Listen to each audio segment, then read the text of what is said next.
Alright, so my Final Fantasy entry for my list is 14. And this is one. Yeah, buddy. Yep, and this is one that you've been slowly experiencing yourself. Yes. And honestly, at this point, even though I'm still technically not done with the first expansion, I can definitely understand why this is on your list. And I feel like it's only going to be even more expanded upon when I get to the other expansions because I imagine things are going to get even crazier from here on out. Oh no, it definitely does. If you can get past a Realm Reborn, especially post Realm Reborn, uh, Oh my then God, I don't even talk about Poster Mom Reborn. then you are Oh in for goodness. a world of joy, because it only goes uphill from there. And especially in this day and age with online games, especially a lot of them having really garbage communities, FF14 has significantly one of the better ones. Not only do you have people who are like willing to like interact with you and just be goofy, it's also very telling that these people they don't just dedicate themselves to one game and one game only. They know how to log off and go play something else. And it really shows in the glamours, or transmog as it's known in some other games. You literally have people who model their characters, or specifically their outfits, after other existing characters. So, earlier I mentioned Bloodborne. I've shown you examples of Dante from DMC. Yeah. Not too long ago, I actually saw someone do a showcase video, and he modeled multiple characters after League of Legends characters. Really? Yeah, it's it's Oh my it's gosh. great, and everyone gets creative, and that's on top of a really good community. You just have a great story that rivals even single player games, the single player the Final Fantasy games, and also the music. I feel like out of all of Nobu Uematsu's successors, I think Soken is like the one, The chosen one. pretty much. That's a heck of an accomplishment right there. And that says a lot because Uematsu is quite possibly the most I want to I feel like it would be fairly safe to say that he is one of the most iconic composers in the video game industry Oh, for music. definitely, definitely. So yeah, to be the chosen successor after him, that is I'm not even sure if enough people will quite understand just how monumental that is for music alone. And yes, I have had the opportunity to be able to listen to at least some of that music in the first expansion, and oh my God, I'm already in love, dude. Hey, it's it's only gonna get better from here on out, is it? Oh no, it definitely will, and I will say, as someone who is caught up, who is all caught up, but also who went as far as to buy the soundtracks. I loved Soken's music just that much. It's wonderful. Every single good possible like description that you could come up with, FF14's got it. Very It's much. just that good. There is a reason 14 has been getting a lot of praise since 2020. Because, yeah, there was a little bit of buzz here and there when it came to Stormblood and Shadowbringers, but its popularity really peaked with Endwalker. And it helped that Endwalker was essentially the final chapter in this first saga. And it was a very satisfying conclusion. That's what I'm looking forward to. I want to see what this build up goes towards said conclusion. I still want to do these kinds of videos with you talking about FF14 because I think it's interesting to have two players discussing about the same game, but specifically you, the newcomer, and then me, the veteran. Am I really gonna have a whole lot to say that isn't already something that has been said though? That's but then again, this is technically my first MMORPG, so I feel like that would possibly be the only new thing that I could maybe offer. Yes, but I have seen the argument that this is more specifically an RPG MMO. Because I've always described Final Fantasy XIV as a single player game first and a multiplayer game second. Because if you really, really wanted to, you can play all of Final Fantasy XIV completely by yourself. Except for the raids, in which you have to participate with a full party, or you have to be a part of like like alliances and such. So initially, yes, but that's something that Square has been working on. Is that especially since you and I are DPS and queue times for DPS are always very long. They instead implemented a system where you can just play with AI characters. Well, specifically characters from the main story. I gotcha.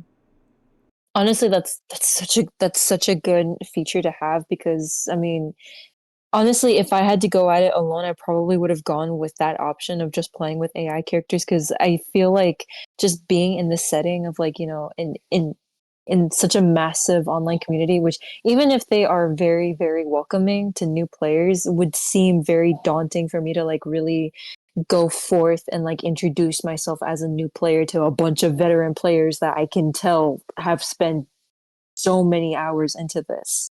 It's just such an intimidating feeling that I do appreciate Square has, made it possible to be able to like still be able to play by yourself because honestly, like I mentioned, it might have been what I would have done. I'm so intimidated by seeing all these players with like the absolute coolest glamours ever that you can only get from like the top, like being level freaking 90 and Walker or something, or completing very specific, very difficult quests or raids.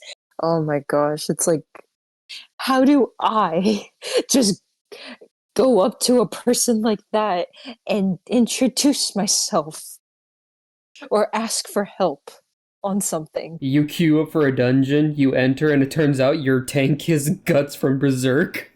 Oh.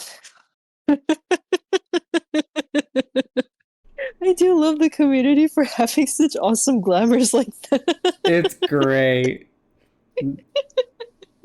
Just that alone can definitely ease the tension too. I'm so grateful for it. It's so wonderful. So yeah, I would like to think that you and I will have more to say about FF14 in the future. I definitely think that we will. All right.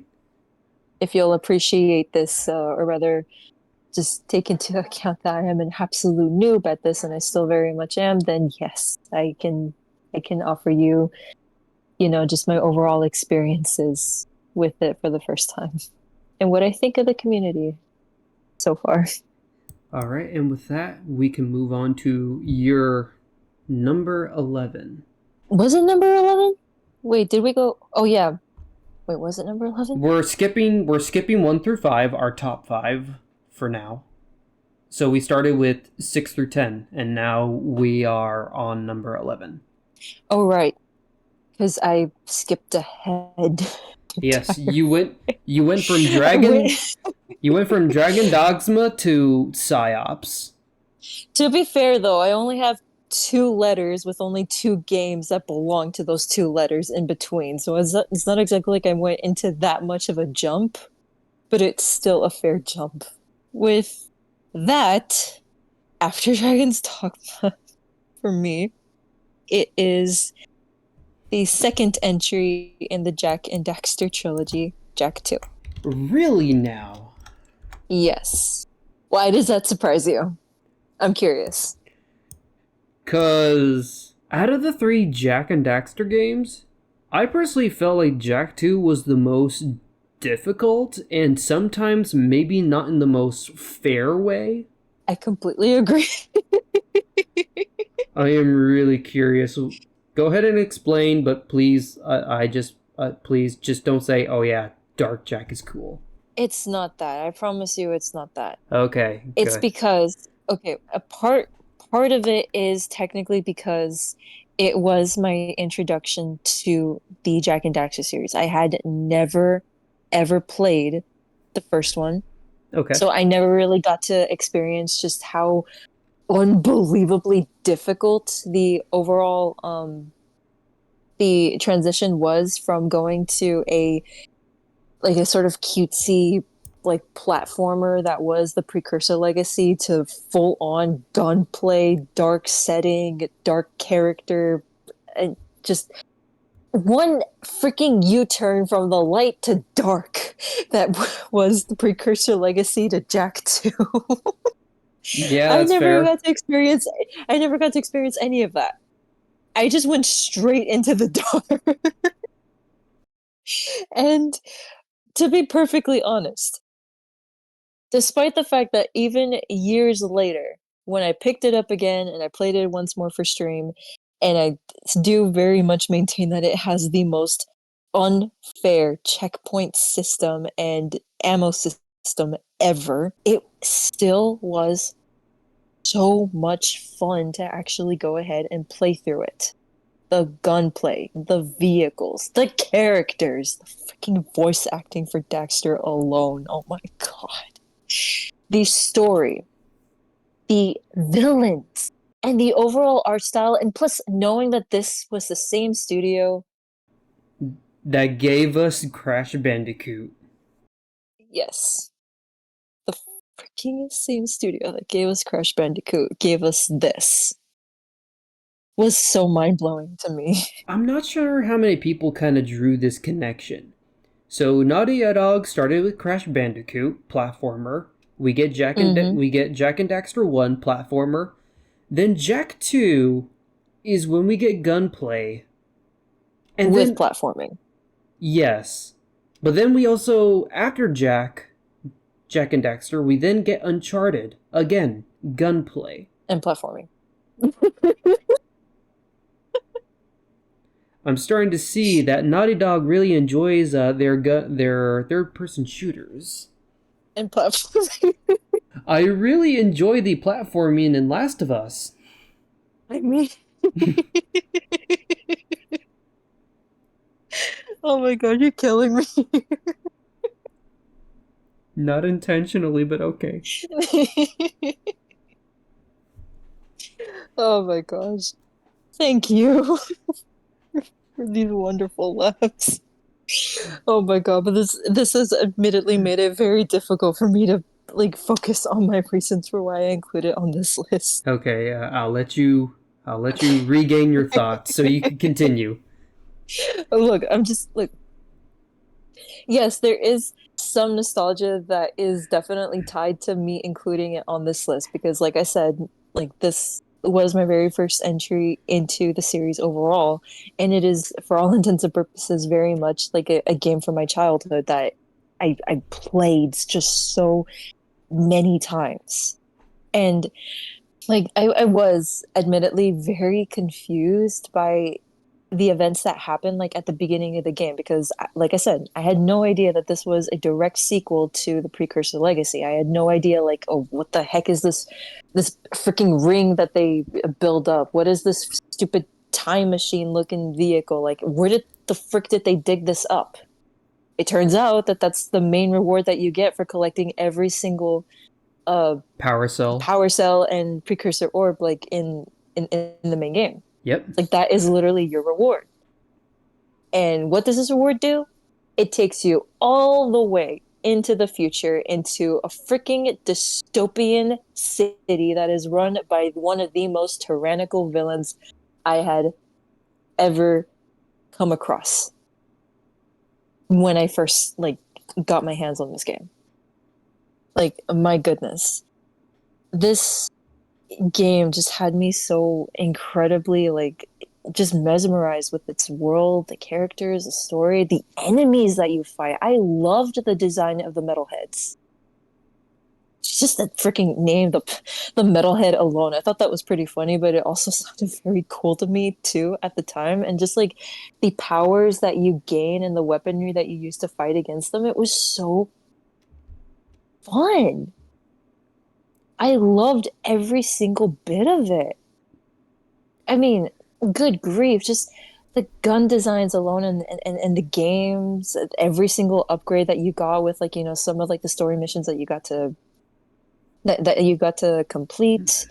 The move sets, like the classic move sets from the OG games, still make it here, and you can combine them to, get some like unintentional combos that can really save your life, honestly, in these games.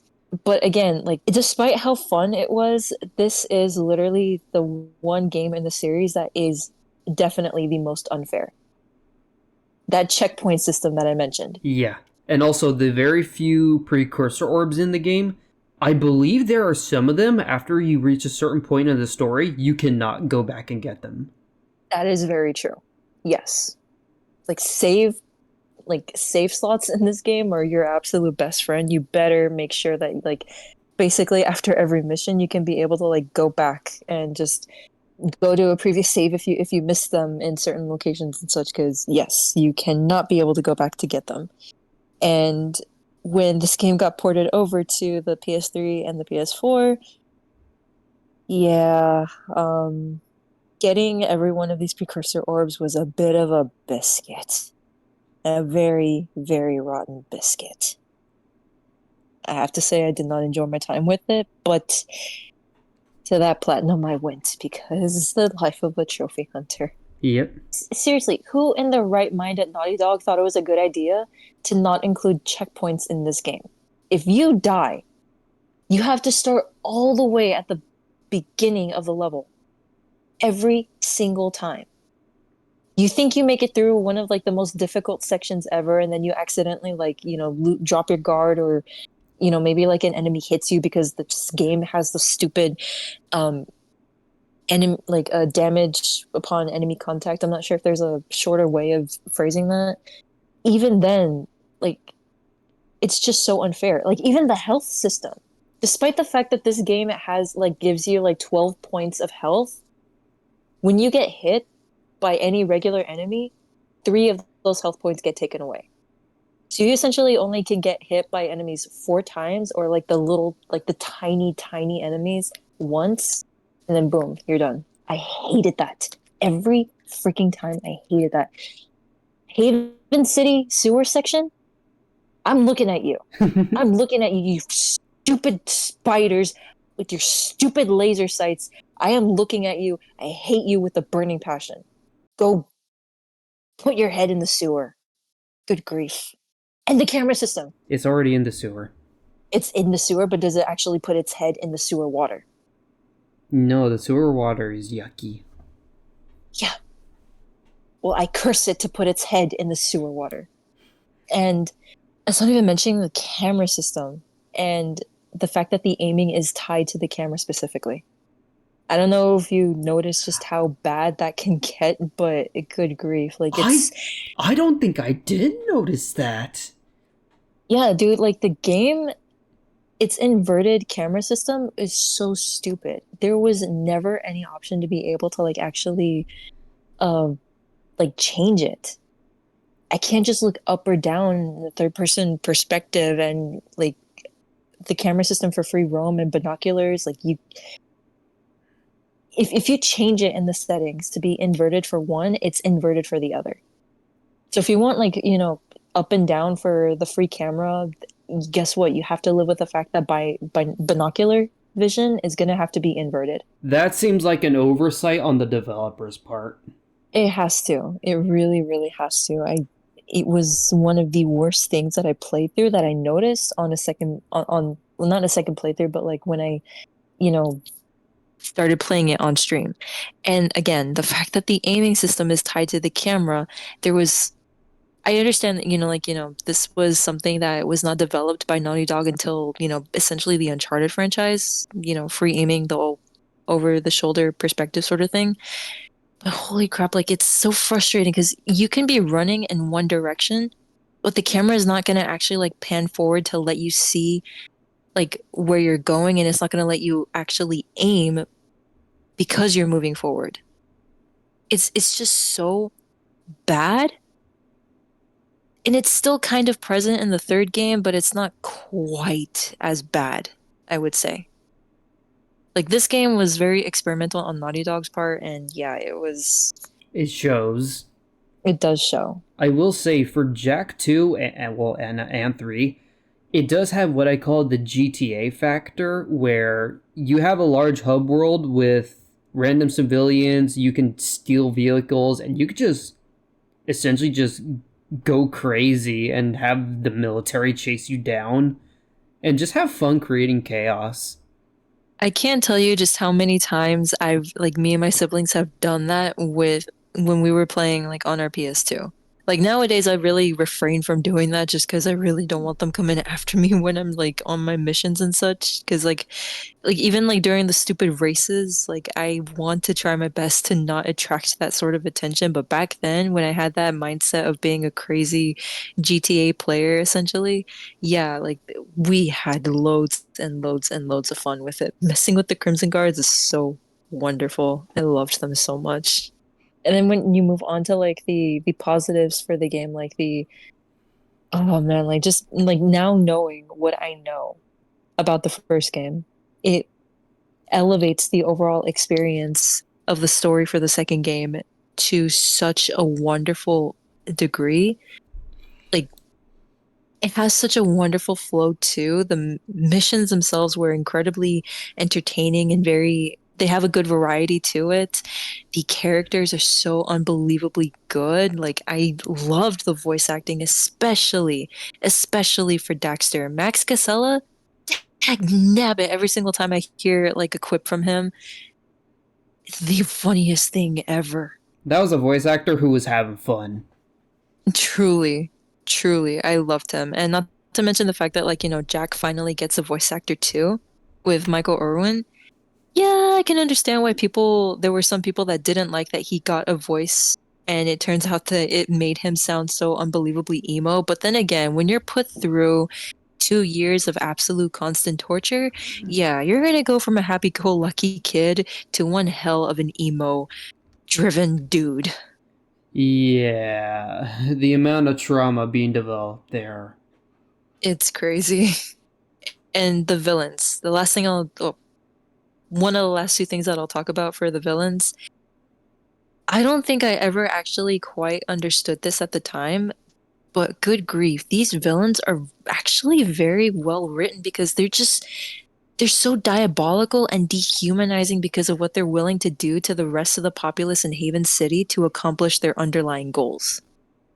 Like if that's a true dystopian villain and setting, and I like holy crap, I love it for that. Like my god, this may be cartoony, but when you really think about the actions and the implications of what these people do, Baron Praxis and his second in command, Errol, it's crazy. It's crazy the things that they are willing to do to these poor citizens of Haven City. It's like it's almost no wonder why Jack ended up working for the underground. Though I do not I don't understand why Kira ended up falling for Errol. He's a freaking villain.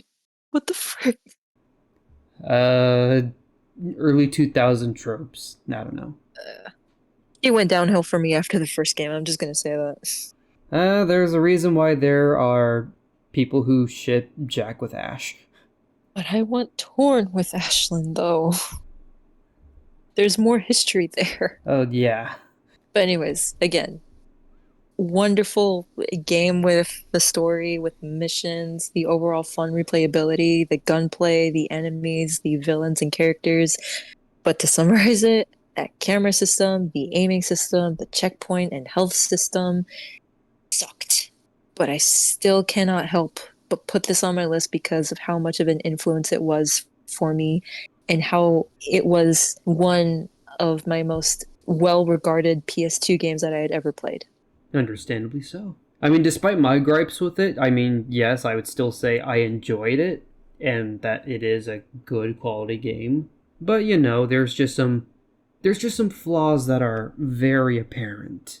Like I said, for one of them, like one of them had to be an oversight by the developers, maybe a few more. And then all the other ones, okay, at that point I questioned, did you playtest the game? You had to, right? Unless they wanted to make it this challenging. Dark Souls before Dark Souls. There you go. I mean, Ghoul and Goblins was an intentionally very difficult game. Shoot, even the original Battletoads. So yeah, there is a chance that they intentionally made the game difficult. Egg Nebby, Naughty Dog. Alright. So, on to my number 12 spot. Here is one that we were just discussing a few nights ago. And for me, that's going to be Hades. Nice. So, roguelikes. The entire genre has really, really grown on me in the past, many years. From Hades to Risk of Rain, even until now, we're still getting more roguelikes, Vampire Survivors, Soulstone Survivors. But Hades stands out to me out of all of them for multiple reasons. One, the art style. I love it. It's kind of memed on how every character in this game is very attractive, and I do not disagree with them. Second, the dialogue. And then the third thing is just the general storytelling. Yeah, it's a roguelike. It's meant to be infinitely repeated, replayed. Here we have a story of a kid who, on the surface, is just running away from home. His father's just a mean dude. And it turns out our main character, Zagreus, yeah, he's leaving home, understandably why. But it turns out he's just generally a really nice person. Even some of the enemies who tries to stop him and quote-unquote kill him, he's actually still nice to them. And even to one of them, he acknowledges, you're just doing your job. That's kind of heartbreaking, actually, the more I think about it. Maybe it's the voice acting, which is why I didn't see it that way. Because voice acting in this game is also really good. And fun fact, the voice actor for the main character Zagreus is the music composer for the game. What? Yep. He can voice act and make music. It's great. A man of significant talent. I'm very curious how many other games can say that someone significant on the dev team was also significant in another area. The video editor for Ninja Theory ended up going on to become the main voice actress for Hellblade: Senua's Sacrifice. Really now? Yes. And she credited what's his name? Andy Serkis for being a main inspiration for her. This is news to me. She won an award at the Game Awards. I can't remember for which year exactly, but she won Best Performance for Senua's Sacrifice. It was one of the most wholesome speeches ever, and that's probably like the closest thing that I can, think of. But gosh, I feel like it's somehow a little bit more crazier to know that it's the music composer that voice acted the main character. The only other comparison I can make, I hope this is just a meme, I hope this is not real, but apparently Todd Howard voiced an NPC in Morrowind. I've heard that too. It's like, and it wasn't that great? Maybe he wasn't trying? If it was intentionally bad for the sake of the lulz, well, you did your job. That is pretty funny to think about, though. Let's be real. Honestly, it does sound like something Todd Howard would do. After all, there is that photo of him in the Teletubby costume with the shotgun. I forgot about that! Bro, what the heck? I've totally forgot about that. Thank you for reminding me of it. You're welcome. Good grief. And I would also like to remind you of your number 12. Oh boy. My number 12, you say? Mm-hmm. The only other letter in the alphabet in between D and P that I have on my list before I made that jump is Okami. Okay, I have a confession to make. Mm-hmm. Okami almost made my list. What? If I can put a number 26, it would have been Okami. Oh my God. Bro, you're breaking my heart. You introduced me to this. I seriously had to think about it. Oh my God. So this one was your number 25 contestant. This was one of the games that was contesting my number 25 spot. Well, quote unquote 25. Because Oh my, since we're doing alphabetical. I gotcha. Oh man, that's actually kind of heartbreaking. I feel like I honestly felt like it would have been such a dishonor not to have Okami on this list because this was one of those hidden gems that I never would have been able to find or really pay much attention to if it wasn't for you. Like I might have seen it like, somewhere in like Game Informer magazines when me and my brother were still, getting them from subscriptions and such, but I never had taken the opportunity to like really see what it was all about until you recommended it to me. And when you did, you introduced me to a game that was just so wonderful in its art style. That is the selling point. That's essentially what I tell everyone about Okami. It is the art style. That is the most beautiful cell shade I have ever seen in my life. Cell shaded graphics age very well. Even Okami and Wind Waker, like GameCube and PS2 games, they look very good to this day. I'm just glad that Capcom hasn't forgotten about it Yeah. because no. Just, what I mean is like they haven't forgotten about like, being able to still have it available for like next generations. That's true. So so like the fact that I can be able to like still pick it up on the PS3 and then afterwards on the PS4, I was so happy about that. It is the most colorful game that I had ever played with the most terrific music ever. There's not a bad track. No, no. There's not a bad track in this game.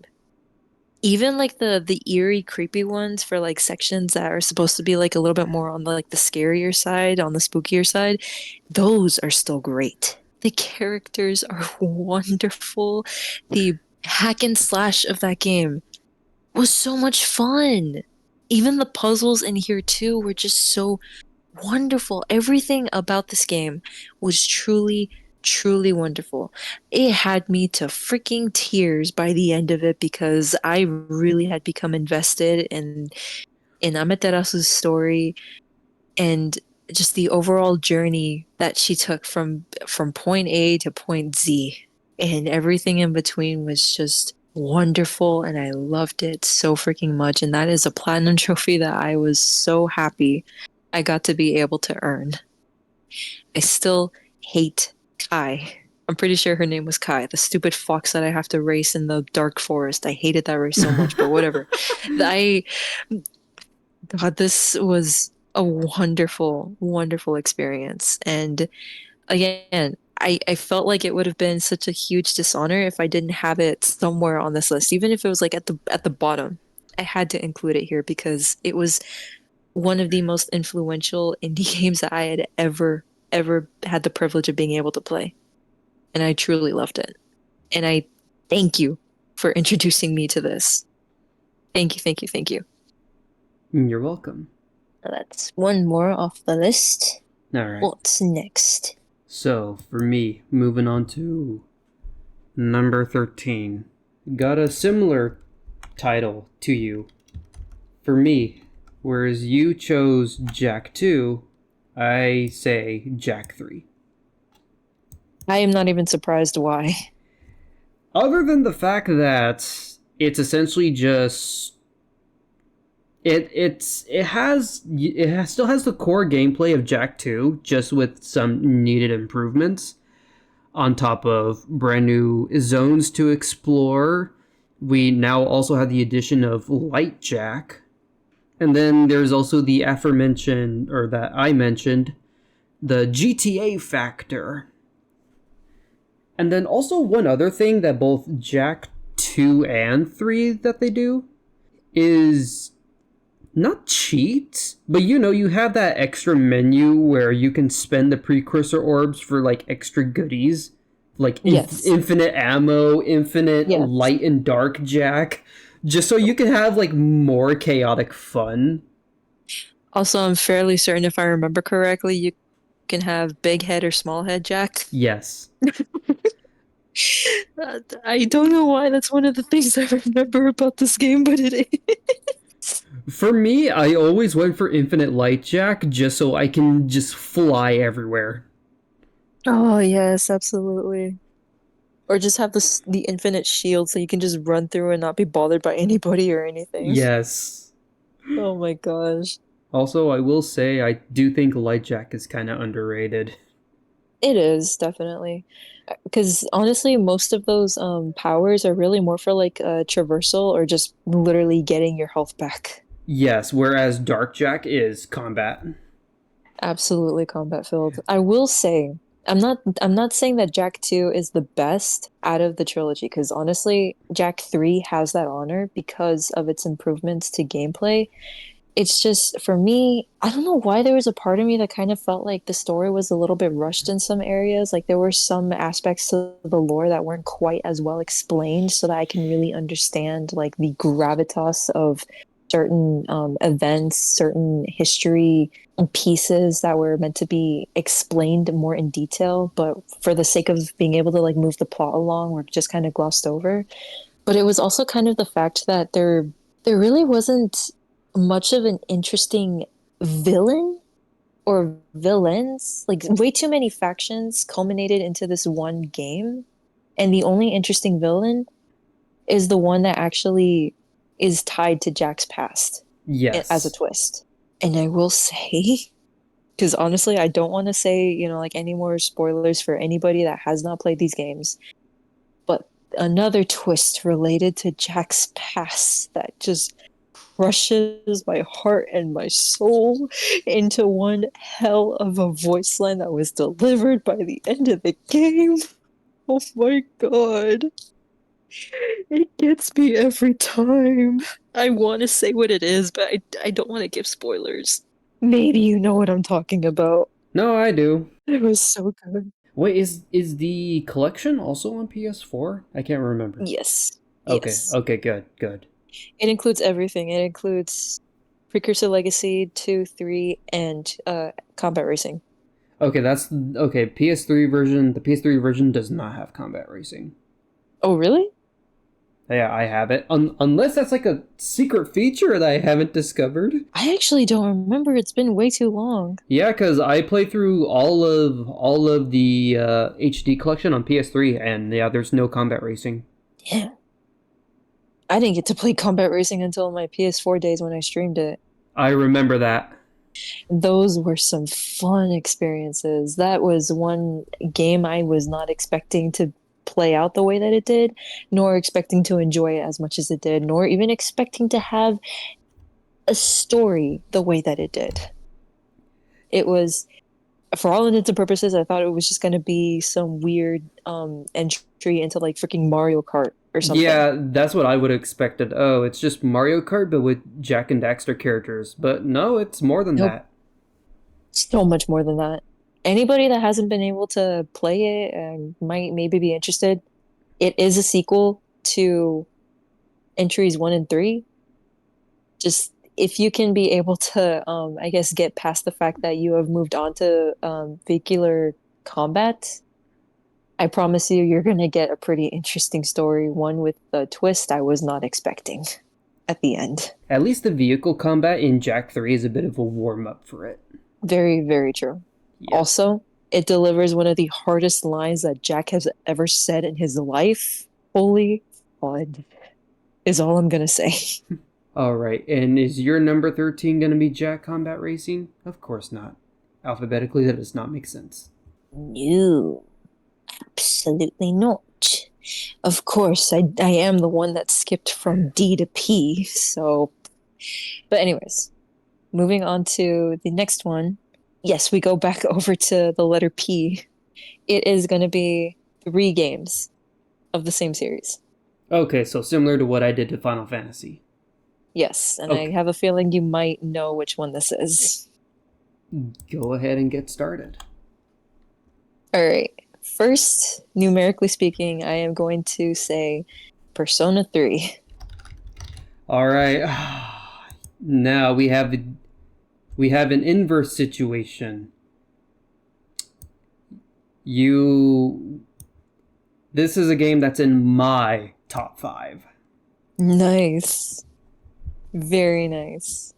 If I were to actually put in an actual like top 25, like I would like number one is my number one and then number 25 is like meh, it's still up there but like just at the bottom and such. Guaranteed Persona 3 would have made it to like somewhere in the top 10 for sure. Like dag nabbit.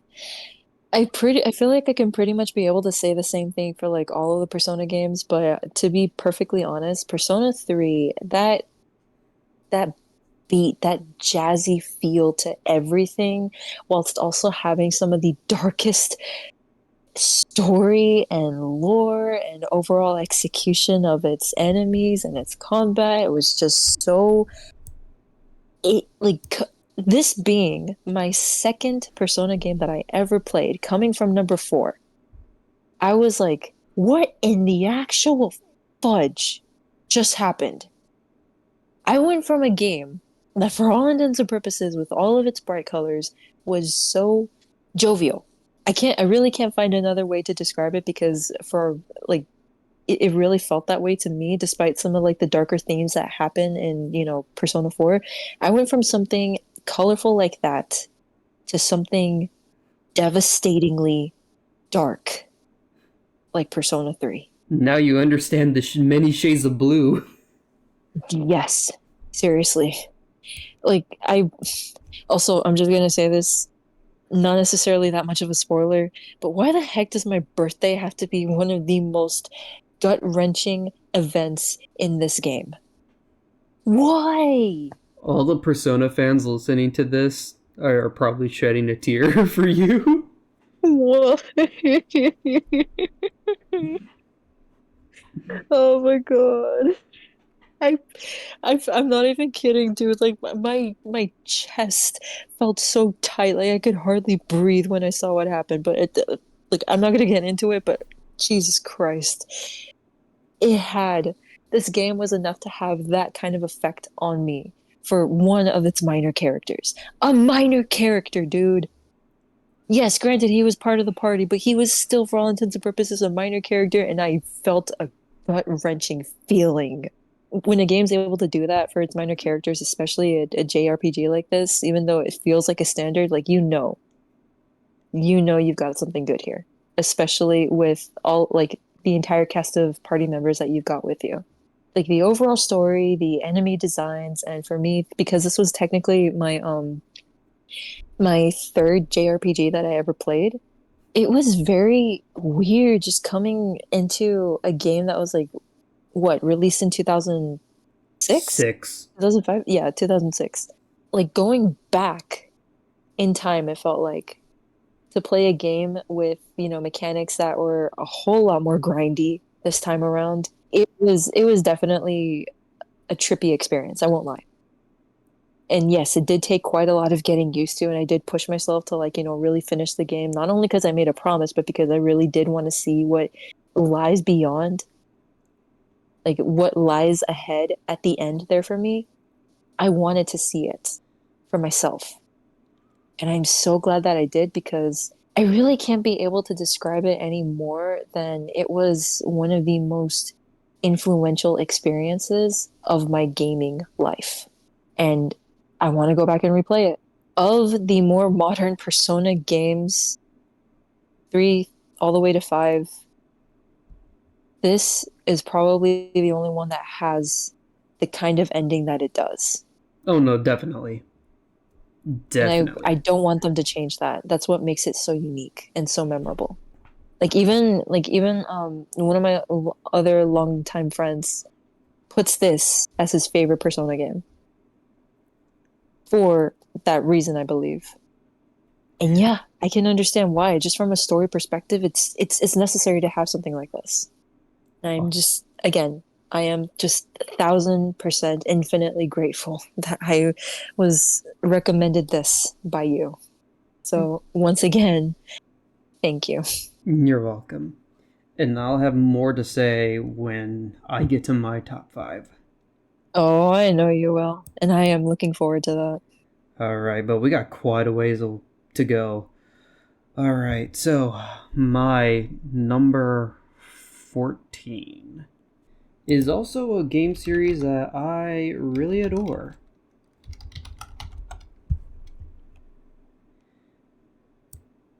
Number 14 for me is going to be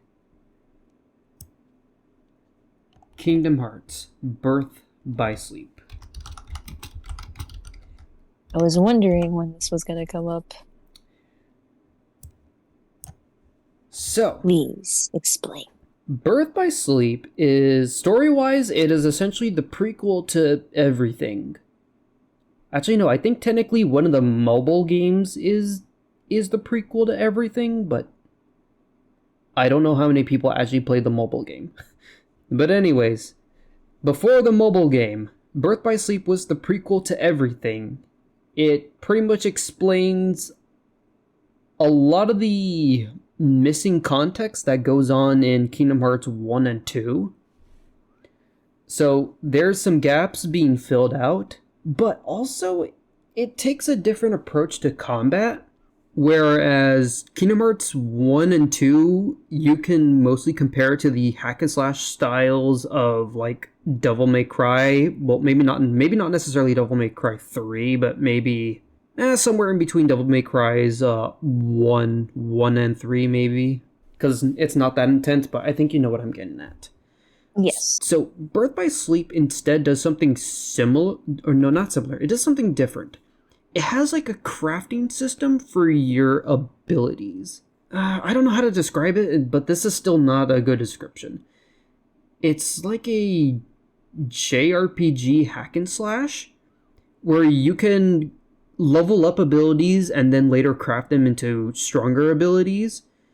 Because yes, it is real time, but towards the side, you have like this mini menu of abilities that you can use. Your cures, Firagas, and then some brand new abilities that are new to the whole series. And I really liked it. It's a bit of a risk, but I really liked it. And I guess the reception was so positive that they actually would reuse this for the 3DS game Dream Drop Distance. Did they use it beyond that? Beyond those two games, no. Oh. It seems to be that this kind of a gameplay style is reserved for the handheld games, which we haven't had a handheld Kingdom Hearts game in a very long time. And also a first for the Kingdom Hearts series is the fact that you can play this game from the perspective of 3 different characters. And they all have their own story, but they're all directly connected to one another. So to get the full experience, yes, you have to play all 3 of these characters. And my goodness, the endings are quite something. Is that good? Or is that bad? Because that can go either way. I'll let you figure it out whenever you get around to playing these. Well, if you have the means to, then please. I mean, I have both of the HD collections for PS3. I don't have the PS4 version. Well, I'm happy to say I still have a working PS3. So maybe, if you'll let me, I'll get around to it. Very well. Also, Square Enix games in general have really good music. And don't get me wrong, I love Nobuo Uematsu. I love Masayoshi Soken for Final Fantasies. Mm-hmm. But Yoko Shimomura is probably my favorite music composer of them all. The lady who started with Street Fighter II and later moved on to the Kingdom Hearts series, and then Final Fantasy 15. She just makes some great music. Yes, she does. The music throughout pretty much all the Kingdom Hearts games does not fail to disappoint. Birth by Sleep very much included. In fact, there's times where I genuinely think the stories and the cinematics, they are as good as they are because of the music.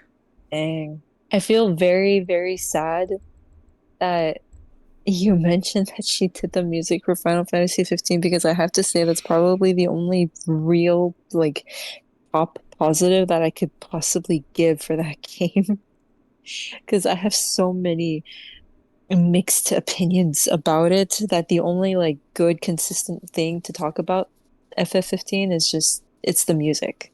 And it makes me happy to know that she composed it for it. I mean, even when 15 was developed as Versus 13, she was still making the music. In fact, the main theme for 15, Somnus, that was used back in the initial trailers for Versus 13. She does not disappoint. I wish I had a voice like like the one in Somnus. It's so beautiful. Okay, if you could sing like that, I think you could sing me to sleep every night. If only I had a voice like that. I'm not a soprano. I will never be a soprano. But anyways, point is wonderful music. Absolutely. But I'm also very sure that the next game on your list also has very good music. Yeah, what gave it away? Oh, the fact that we both enjoy Persona games. And the fact that I mentioned that they are three entries of the same series, Yes. which effectively culminates to, yeah, they're the only games of the series that I have played. I mean, to be fair, Personas 1 and the 2 duology are not that accessible, sadly. I wish they were because I would love to try them out. I would love to be able to say that I have played the entire series. As it stands, I've only been able to play the more modern Persona games, but that's about it. That's the majority of the community's experience, let's be honest. What do you have to say about Persona 4? Persona 4, okay, first and foremost, every single time I am going to talk about a game that you introduced me to, I have to give you the proper shout out no matter what. You really did ended up taking a chance with this one. Yes, you recommended me, FF9. But I don't think there was truly 100% of you that truly like really thought I was gonna like absolutely get into Persona just because it feels like one hell of a 180 from the overall feel that I got from Final Fantasies 9 and 8. Like yes, they're turn-based combat. Yes, it is pretty much like your everyday like JRPG and such, but the thing that made it stand out the most was how jovial it was. The overall UI design of it was just so in your face bright colors that I'm like, what is going on here? Is this actually a JRPG? Because I thought every single one of them was going to turn out to be something like Final Fantasy 9 or 8. Like those old school style and such. Little did you know. Little did I know, my world had been opened up to something so flowery. Well, by comparison, Yeah, definitely. Because here's the thing. Aside from like the bright yellow and orange color palette that this game had going for it, the music too, like Jesus Christ, it was so unbelievably groovy at every single freaking turn. From just waiting around in the lobby area when you go into like that shadow or fog world on the other side oh, I love that to song. freaking the like the main themes for when you play the like the regular battles and such to the boss fights to when you're in school, when you're back home, when you're doing like just your everyday activities, even walking all the way to freaking school. Oh God, and that's not even mention the stupid Junes theme that is still stuck in my head to this day. Thank you, Nanako. Every day is great. You're Junes. Oh my God. I love it. Like everything about it was just so unbelievably wacky. And I just wanted to see how even more intense and chaotic and just psychedelic it could get by the end of it. I wanted to see. I thought I'd seen some seriously weird stuff. This game was weird. And Ye- I'm looking at you, Monster Brise form. Oh my god, don't get me started. The one dungeon in the game where you do not want to be playing in the living room. Absolutely not. Oh my gosh. Even one of my friends, Matthew, he made a joke about that. Like specifically for the PC port for Persona 4 Golden. It's like, if your parents are gonna walk into your room, tab out to another screen. Absolutely, you need to, because otherwise you've got some explaining to do. Why are you in a strip club with all these weird monsters? And that's actually one of the things that I legitimately loved about this game is the fact that when you go into these dungeons, they're specifically tied to the sort of world, to the overall mental construct of how your party members see themselves. The monster forms is essentially like their darker sides and such.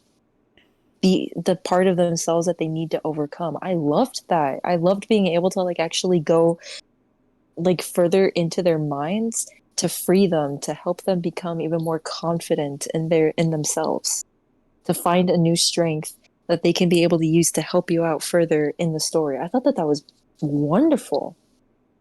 And the whole murder mystery aspect of this game was very unnerving in some aspects. I still have imagery of the lady that was found on telephone wires. Oh yeah. Yeah, Oh every so yeah. often I still think about that. And of course, it had to be the one person that I was not expecting, quite expecting in the end. And like I said, Persona 4 original. I haven't played Golden, and honestly, I'm not even sure I want to play Golden. Persona 4 original was one of the grooviest games that I had ever been exposed to, especially for a JRPG, and it has one of the most wonderful ending songs for the credits that I had ever listened to in any video game. Every so often, I will still go back and try my absolute best to sing it or hum it because this game really was one of my introductions to the whole theme of friendship and friends just sticking with each other through the utmost dangers. And you really do feel like by the end of it, they're going to be friends for life. And even no matter how far apart they get, you know they're there for you. That's a bond that's never going to break. For a moment there, you sounded like you were talking about Kingdom Hearts. Granted, I haven't played any of the Kingdom Hearts games, though. I know, but that's my point. The whole friendship motif. It was, like I said, it was wonderfully done here. And I really liked how the music makes it a lot more impactful for me, especially with my first entry into like the Persona series. Like this was so wonderfully done. I really loved it. Again, it was a lot more jovial in comparison to freaking Persona 3, but even so, like I loved it. It still had its mature moments. Definitely for sure. All right. And then there's my number 15 spot. Here's one where people are going to call me crazy. My number 15 is League of Legends. And I have quite a bit explaining to do. I would say, especially this year, when it comes to online competitive games, it doesn't matter if it's League, Overwatch, Dead by Daylight. I've kind of developed the opinion that a lot of these games, when you break down every aspect of game design, these games are actually pretty okay, even good. It's just unfortunate that due to a bunch of freaking nerds being super competitive in a video game, me included, things tend to get hostile. And it's one of those things where I think the game's good qualities are just being way too overshadowed by the few negatives that there are. One of the more blatant ones being just a garbage community. Yes, I was gonna say when you said that you had quite a bit of explaining to do, to be perfectly honest with you, I didn't think that you had much explaining to do because honestly, the only thing that holds League of Legends from being, a more easily accessible for everybody is that toxic community. It's so infamous for it that many people, unfortunately, myself included, are kind of afraid to get into it because of that overall looming presence that you're not sure if you can be able to like properly overcome it to enjoy what I'm sure is going to be a fun experience. Not to mention that steep learning curve. Well, yeah. I would say League is actually at its most fun, specifically when you're playing with 4 other friends. So you have a full team of 5, you're all in a Discord call, and you can all actually properly communicate and rely on each other. Or at least I hope you can rely on each other. Because the moment you have to, and this goes for any of these online games, the moment you have to rely on strangers, in which some of them probably have you and everyone else muted, the need for communication is significantly dumbed down. And I have mixed feelings about the whole mute everyone band-aid solution. I mean, sure, you do get the one teammate who is genuinely trying to help and be not an asshole to the rest of the team. And there's also the fact that, well, unfortunately, those players are so few in comparison that most people just mute everyone just so that they don't have to deal with them. But ultimately, that doesn't really solve the issue of this kind of behavior existing to begin with. But in addition to just awful behavior, no, not addition, besides awful player behavior, I would say out of all the MOBAs, actually no. By this point, we have MOBAs that are actually simpler than League, those being Heroes of the Storm and Pokemon Unite. But I would still say that League, it has a decent learning curve, but it's still easy enough to learn the basics. So just learning and watching yourself improve is also rewarding in itself. That, in addition, as I said with Borderlands, I am a sucker for games where you have builds. A few of the characters that I play, they have multiple builds. Okay, so if you're a meta slave, typically there's like one build and one build only. If you go anything else, you're trolling. I disagree, and some of my favorite characters to play have multiple viable builds. Some of them are a bit niche and may depend on matchups and even just, well, is it meta or is it just gutted and therefore not meta? An example is a character Twitch. He can go crit damage, he can go on hit effects, or he can even go magic damage. If my team is primarily physical damage, then okay, I can be the one person that goes magic damage. So there is flexibility depending on the characters that you play, and even in your team comps, if your team is missing something, you can also fill in that gap. Sometimes for me, even theory crafting builds is actually more fun than actually playing the game. Essentially, being rewarded for your creativity. That's what I like. I feel like if I actually had the time to devote to like learning how to play League, that is something that I would, come to appreciate as well.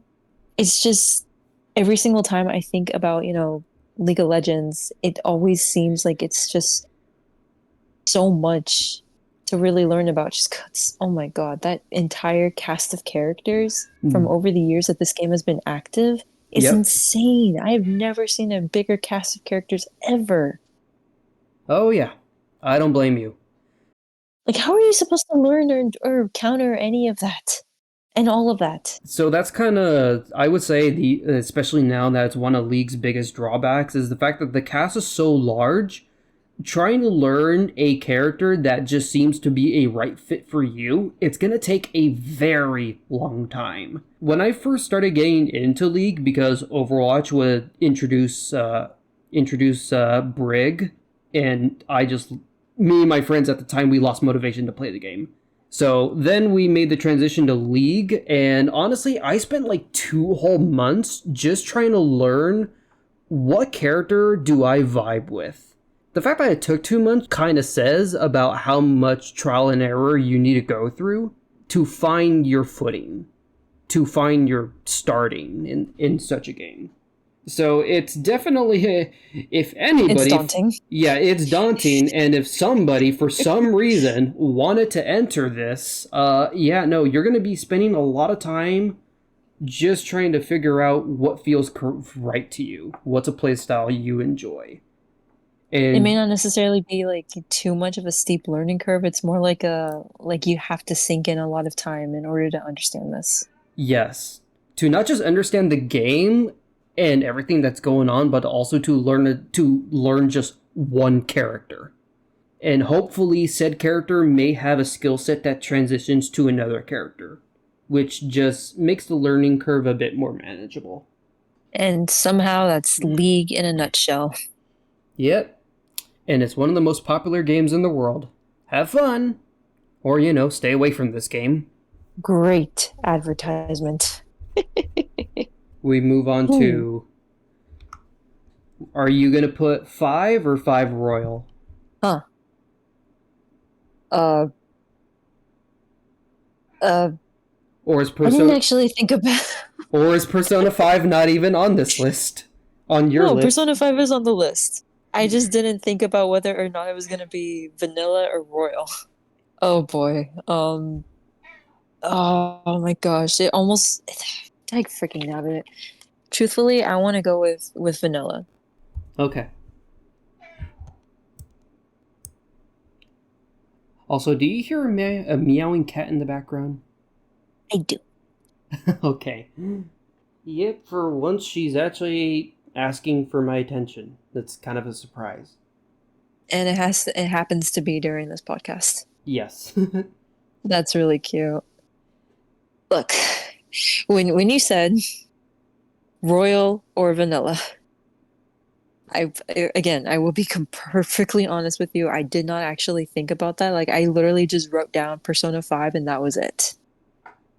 So now that I am like, coming like being presented with that choice of choosing between vanilla and gosh, I was gonna say OG, vanilla and royal.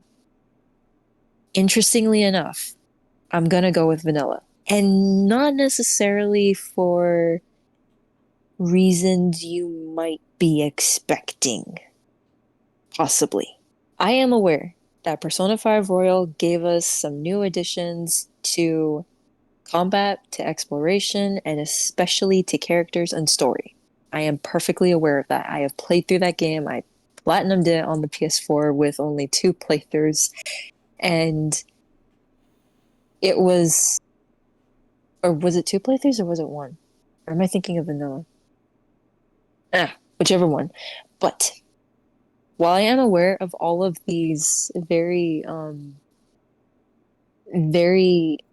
good changes that have, for many people improved the game a lot to make it a lot more not just replayable, but has given them a reason to come back and to be able to enjoy what could possibly be a whole new experience for them in comparison to OG. The thing is, I specifically choose vanilla because there are some elements to the story of Persona 5 Royal, the new elements, that I feel diminishes the overall effect that the game has for me in comparison. I know that you have never played Persona 5 Vanilla. No, but I do know how it ends. And to add further context, I have played Royal. I like the way that the ending was executed so much more in the vanilla version than the royal version. I actually agree. And gosh, the thing is, I can't really be able to talk about it without talking about spoilers, but I'll try my best here.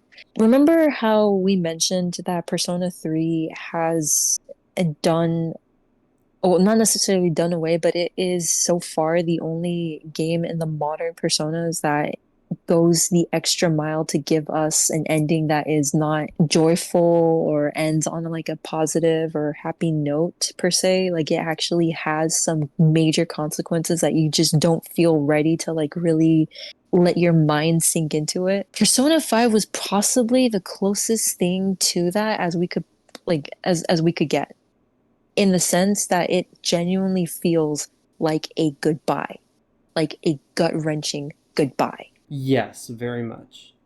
I hated, hate might possibly be a strong word for this one, but I despised that they completely changed that for Royal to make it end on a happy note. I cannot tell you just how much it completely pissed me off when I saw that play out. In the way that the ending plays out, especially that ending cutscene, feels like it diminishes the overall quality of the bonds that you have made, like especially like the maxed out confidants with each one of your party members, with each one of your friends, and maybe even romantic interests, whichever, one or ones you decided to go with. um at the end, it just feels very, very lackluster, and it ends with the freaking cliffhanger that with a twist that makes no damn sense to me. And if it's supposed to be, made for like a sequel to Persona 5 specifically, I think that that is a very cheap way of doing it. And frankly, I'm not looking forward to it just because I like that every single one of the Persona games that I have played so far is its own separate story that has a proper conclusion. I've never needed a sequel from any one of these games, ever, because it delivers a complete story with complete payoff. That's what I needed. That's what Persona 5 Vanilla gives me, and that's what I don't like that Persona 5 Royal ends up doing in the end. Again, Persona 5 Royal, for all of its gameplay features, is actually pretty damn good. Especially the new tracks, the new music tracks. Oh my God, Yes, don't even get me started on very that. much. Throw your mask away. That's my MVP. Oh, I love God, what's the title of the Madman one? Gentleman Man. There you go. The Gentle Madman. That one That that one for me does it. That that's like another really good one. I love it so much. But Jesus Christ. Like I said, every single one of those entries, those additions was really good. Although I will say Miss New Redhead to the game Kasumi is way too overhyped because she's not as in the game as people were advertising her to be. I Yeah, will say no. that. And that's a major problem. That is one hell of a major problem that I do have with the game too. Um, and some new, confidants, some new additions uh to like character relationships and such. Like I said, all of that is wonderfully done here. I just hate that ending so much. It ruins it for me. I can't help but feel like Royal's ending was there to justify the appearance of a character in Tactica, I which, don't I have to admit I don't know anything about Tactica. And well, I feel kind of scared to ask which character you mean because I feel like that was is going to be spoilers, right? uh, Is it because like is it spoilers to Royal or Tactica? I guess kind of both. Oh boy. Is Tactica technically the sequel for it then? That's the weird part. We don't really know. The only reason why we know Persona 4 Arena is a direct sequel to Persona 4 is because not only do they reference the events of Persona 4, but the Persona 3 characters show up, and yes, they are aged up. Whereas Tactica or even Persona or even Strikers, which one, like are they canon? We don't know, and honestly, I don't even know if Atlas knows, let alone cares. That's exactly the kind of mindset that pisses me off so much. I don't care if it's necessarily to like, continue the hype train on Persona 5 because let's be real, Persona 5 was so many people's introduction to the Persona series. Yep. And I even have a friend who's only ever played Persona 5 and only is ever interested in playing Persona 5. That's it. And I feel really bad because I would love for him to experience Personas 3 and 4. because those were what allowed Persona 5 to exist in the first place. Very true. Very, very true. Okay, like I get it. Persona 5 was legitimately wonderful. The UI was like just that color palette of like the red, white, and black was so masterfully used here. The transitions from menus. I know, right? Jesus Christ, they were so creative. Whoever came up with them, bless you. Bless you. Oh my God, bless you and your beautiful creative mind. Good grief. There's like pretty much everything about Persona Vanilla was already kind of as almost essentially perfect, except for the introduction of like the last party member. Her story was very, very, very short, and I do wish that we had been able to spend more time with her because, to be honest, even on my first playthrough of Vanilla and even on my first playthrough of Royal, I basically never gave this person any of my time to level up a confidant, and I feel really bad because when you introduce characters, like new characters in Royal, you have to make the choice to leave others behind in the dust. At least with Vanilla, I had the opportunity to be able to still give something of equal time to each of these characters. That's kind of what one of the aspects that like makes Royal a little bit worse from Vanilla. A little bit. The time management in Royal is even more crazy than it was in the Vanilla. That's for sure. But Vanilla, dude, man, my very first time playing Persona 5 was magical and truly, truly memorable. Beneath the Mask will always be one of the most iconic pieces of music ever in any medium. We will let time dictate that. Are you sure? Because I'm pretty sure that that is such a good beat that I'm fairly certain that even if you played just the first 3 to 5 notes, people are going to know what it is. I don't doubt that, but let's say like 15, 20 years from now. Do you think Beneath the Mask will be at the same level as like the main Mario theme, where it's just that iconic and remembered? Hmm, that is a good question to pose. I feel it is going to be this is kind of cynical to say actually, but I feel it's possibly going to be the only song that people will truly remember from Persona 5. Ooh, that is quite the take, and yet I don't So disagree because it doesn't matter like regardless of the game, let alone the entire franchise. Sure, like even Legend of Zelda has like great music throughout all of its games, but let's be real. In the entire Zelda franchise, there's only like a few select songs that are actually like truly remembered by like the entire gaming community as a whole. that's Gruda what I feel like. That's exactly what I feel like is going to end up happening to Persona 5. It's just going to be that one song that will make it, be associated with that game specifically. Yep. That's what I feel like is going to end up happening. So maybe not necessarily like a cultural icon like what Mario is, but in terms of what you use to remember the game, those those notes, I feel like are what's going to instantly remind you that this game even existed. I know for me it will. I mean, Beneath the Mask is a pretty difficult song to forget, and at least for me it is. Oh yeah, no. Definitely. I agree with that.